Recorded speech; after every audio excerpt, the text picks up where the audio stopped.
സംസാരശേഷി നമുക്കവൻ തന്നു, ചിന്തിക്കാൻ ബുദ്ധി അവൻ നമുക്ക് തന്നു, എല്ലാം പഠിക്കാൻ ബുദ്ധി തന്നതാരാ? നമ്മൾ പല ഡിഗ്രികളും പാസ്സായിട്ടുണ്ട്, ഭൗതിക തലത്തിൽ പല ഡിഗ്രികളും നമ്മൾ കരസ്ഥമാക്കിയിട്ടുണ്ട്.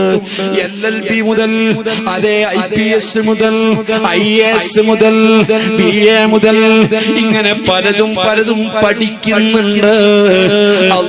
ബിസിനസ് നമുക്ക് നല്ല ഐഡിയകളുണ്ട്.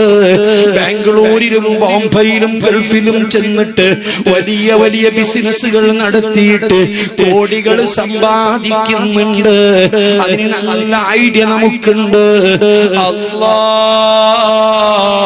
ഇതിനൊക്കെയും ഐഡിയയും ബുദ്ധിയും നമുക്ക് തന്നതല്ല. സംസാരിച്ചുകൊണ്ട് ആരെയും നമ്മൾ കീഴ്പ്പെടുത്തുന്നുണ്ട്.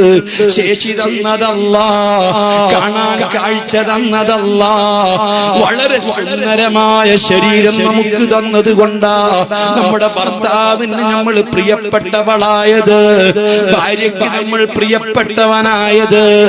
അതേ, നമുക്ക് മക്കളെ തന്നിട്ടുണ്ട്, ആൺമക്കൾക്ക് ആൺമക്കളെ തന്നിട്ടുണ്ട്, പെൺമക്കൾ ആവശ്യമുള്ളവർക്ക് പെൺമക്കളെ തന്നിട്ടുണ്ട്, താമസിക്കാൻ പറ്റുന്ന വീട് റബ്ബ് നമുക്ക് തന്നിട്ടുണ്ട്, യാത്ര ചെയ്യാൻ സൗകര്യപ്രദമായ വാഹനം റബ്ബ് നമുക്ക് തന്നിട്ടുണ്ട്.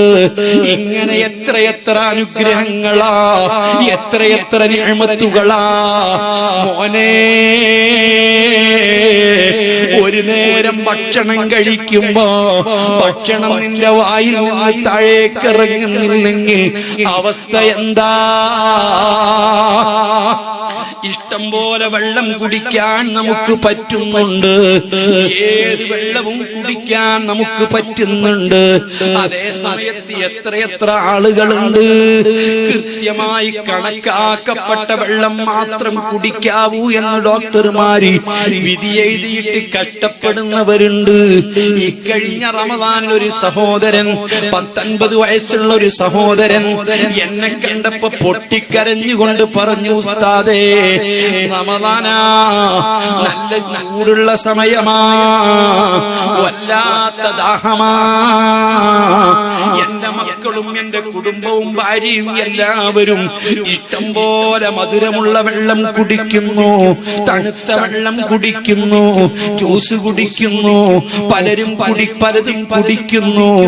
എനിക്ക് അല്ലാഹ് ഒരു ഗ്ലാസ് വെള്ളമേ തരുന്നുള്ളൂ, തൊണ്ട നനയുന്നില്ല, ദാഹം തീരുന്നു.